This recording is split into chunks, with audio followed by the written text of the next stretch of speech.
Good morning and welcome to News 9. I'm Nolan Pinto. In fact, finally the day has come and Narendra Modi is all set to take oath as the 15th Prime Minister of the country. Now, Sri Lankan President Rajapaksa has arrived in Delhi to attend Modi's swearing in. In fact, this is a very big day for Narendra Modi, and all the SAARC leaders have been invited. Now, barring Bangladesh Prime Minister, all the other leaders from the SAARC countries are attending this particular swearing in. The first time that a Prime Minister's swearing in ceremony has actually been held in such a gala manner. Now, these are visuals coming in from the Indira Gandhi International Airport in Delhi, and there you can see any moment now visuals of, yes, there he is, Sri Lankan President Mahinda Rajapaksa arriving in India at the IGI airport to take part in Narendra Modi's swearing in ceremony that will be held at 6 this evening.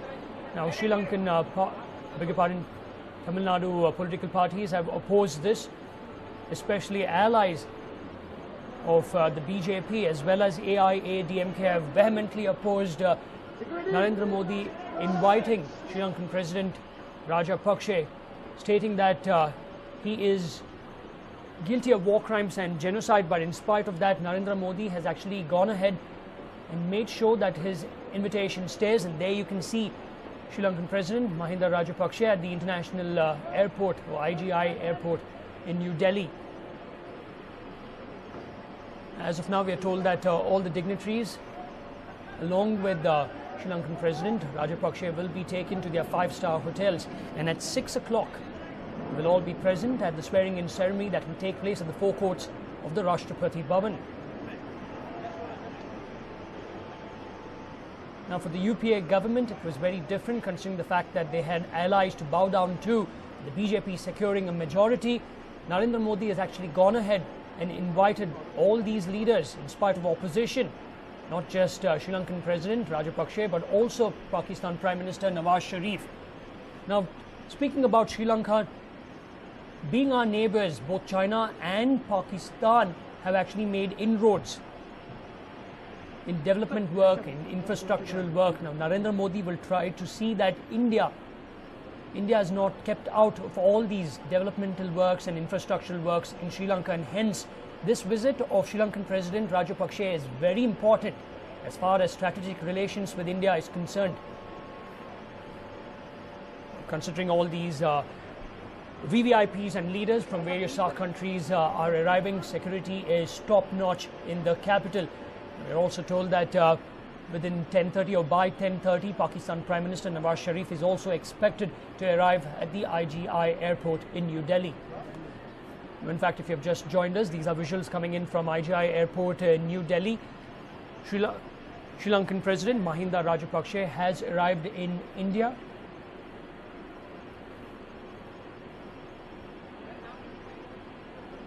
We're told that anytime his cavalcade will head to one of the 5-star hotels in the capital. And all the senior leaders will be attending the swearing-in ceremony of PM designate Narendra Modi at 6 this evening at the forecourts of the Rashtrapati Bhavan. And there you can see vehicles, the car in which Sri Lankan President Mahinda Rajapaksa is seated, moving towards one of the 5-star hotels in the capital, where he will be till about 4:30 in the evening.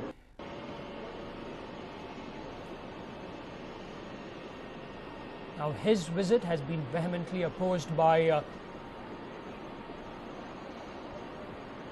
all the leaders in Tamil Nadu, with most of them now boycotting the swearing-in ceremony of Narendra Modi that is to be held at 6 this evening. In fact, apart from Sri Lankan President, Mauritius Prime Minister has also arrived in India. Now, apart from the Bangladeshi Prime Minister, all the leaders, the top leaders of the SAARC countries will be attending the swearing-in ceremony of Narendra Modi at 6 this evening. All have arrived here, barring the Prime Minister of Pakistan. We are told that Nawaz Sharif should arrive in India anytime between 10:30 and 11. That means in the next half an hour, we will have all the leaders in India.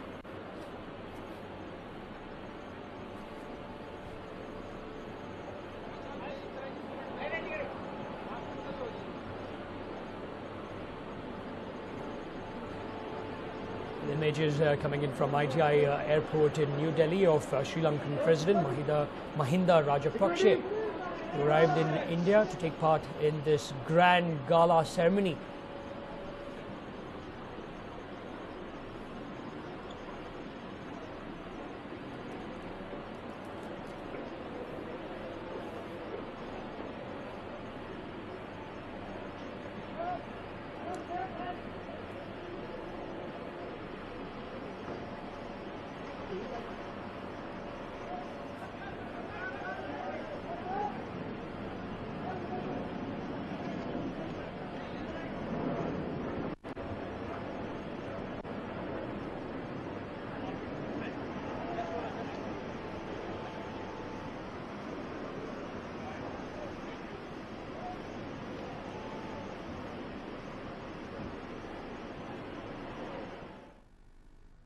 Well, in fact, it's good news for Karnataka. The lucky three from the state to get cabinet berths are Anand Kumar, D.V. Sadananda Gowda, and also G.M. Siddeshwar.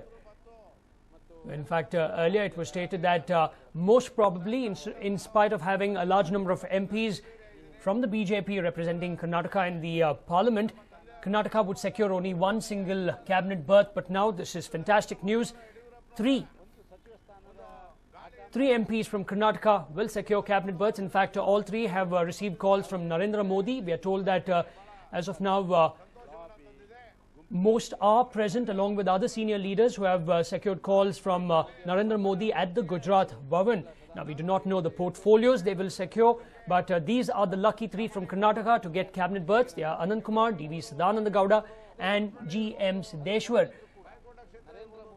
Well, for more on this, I'm joined by my colleague Varghese. Varghese, fantastic news for Karnataka.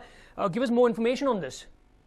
Well, Nolan, it is in fact one of those important times when you will find that the BJP is in fact going to have three ministers from one state, especially in the cabinet rank, and it is also an acknowledgement to the fact that the Karnataka BJP is on a bounce back. And if you look at it, Anand Kumar, who has been a very senior BJP leader, has won for the sixth time from Bangalore South. D.V. Sadananda Gowda, who had been a prominent leader in ensuring that there was victory in Bangalore North, and G.M. Siddeshwara from Davangere. In fact, he had to face the might of Shivshankarappa, Shamanu Shivshankarappa, who the minister from the Congress in Davangere. So these are people who've been able to, in fact, fight the odds and, in fact, build the party base that had been eroded in the previous assembly election. So it is an acknowledgement of the duty that they've been able to do to the party, and also the Karnataka is, in fact, with the Congress, and because of that, the BJP needs to have a foothold where it will be able to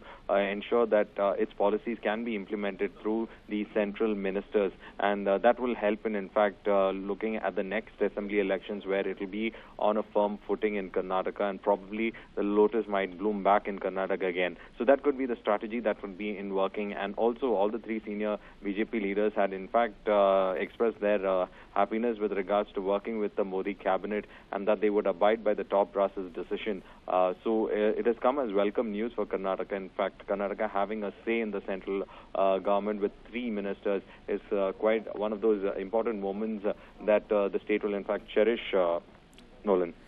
Now, Varghese, two yardsticks are used to pick a union minister. One is the number of times an MP has won his seat, and the second if the MP is a former chief minister. Now, D.V. Sadananda Gowda as well as Anand Kumar fit the bill, but G.M. Siddeshwar is a surprise pick. G.M. Siddeshwar's name has been doing the rounds, but not as prominently as the Yediyurappa loyalists like Karnalaji and Yediyurappa himself. So his name was there, but it has become, in fact, as a surprise pick, probably with the fact that in Davangere he's been able to, in fact, rebuild from scratch the eroded party base that was there, and also in Davangere they had to face the onslaught of the might of the Congress, especially with its entire party machinery and a sitting minister in the state campaign training, and he's been able to bear all the odds. And also, it seems that Siddeshwar has been acknowledged as a leader of that particular region, where he's been able to hold sway over a large sections. And though it may come as a surprise, it also we should understand from the fact that Modi doesn't want any tainted people in his cabinet, and therefore Yediyurappa loyalists and Yediyurappa himself, sources say, could have made it into the cabinet. So Siddeshwar was the pick at the moment, Nolan. Right, Varghese, thank you very much for all those details. In fact, fantastic news for Karnataka. The three lucky from Karnataka to get cabinet berths are Anand Kumar, D.V. Sadananda Gowda and G.M. Siddeshwar. In fact, two from Bengaluru itself, D.V. Sadananda Gowda representing Bangalore North and Anand Kumar representing Bangalore South.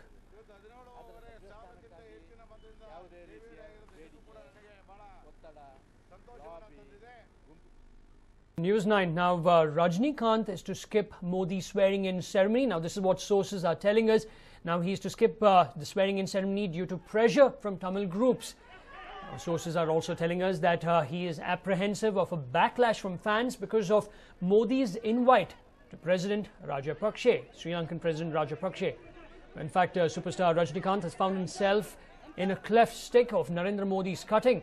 The BJP leader had invited the actor to his swearing-in as Prime Minister, but the actor faced pressure from Tamil groups that have protested Modi's invitation to Sri Lankan President Mahinda Rajapakse and is now apprehensive of a backlash from their fans who do not want him to attend the ceremony at the Rashtrapati Bhavan. Furthermore, few pro-Elam groups have demanded that Rajini spell out his decision on the invitation. They have demanded that he boycott the event since President Rajapakse has been invited. In fact, Rajnikant was among the film personalities invited for the lavish ceremony in the presidential palace. In fact, his decision to give the event a miss comes amid political protests in Tamil Nadu over the invitation to Sri Lankan President Mahinda Rajapakse. The 63-year-old actor has, however, said he will be in Hyderabad on a film shoot. Now, the state's Chief Minister Jayalalitha, who shares a cordial relationship with Narendra Modi, is also boycotting the event. Now, we must remember that these visuals were on the 13th of April this year, when Narendra Modi went to Chennai to seek the blessings from Rajnikant. Rajni immediately came out and stated that this was not a political visit but a mere courtesy call. In fact, it's not just Rajnikant but other senior leaders in Tamil Nadu have decided to boycott the swearing-in ceremony. And the first is the state's Chief Minister Jayalalitha. In spite of sharing a cordial relationship with Narendra Modi, she is boycotting the event and is also unlikely to send a representative. Now, fearing apprehensions of and animosity from his fans, sources are telling us that Thalaiva Rajnikant is to skip Narendra Modi's swearing-in ceremony. He has, however, said that he will be in Hyderabad on a film shoot.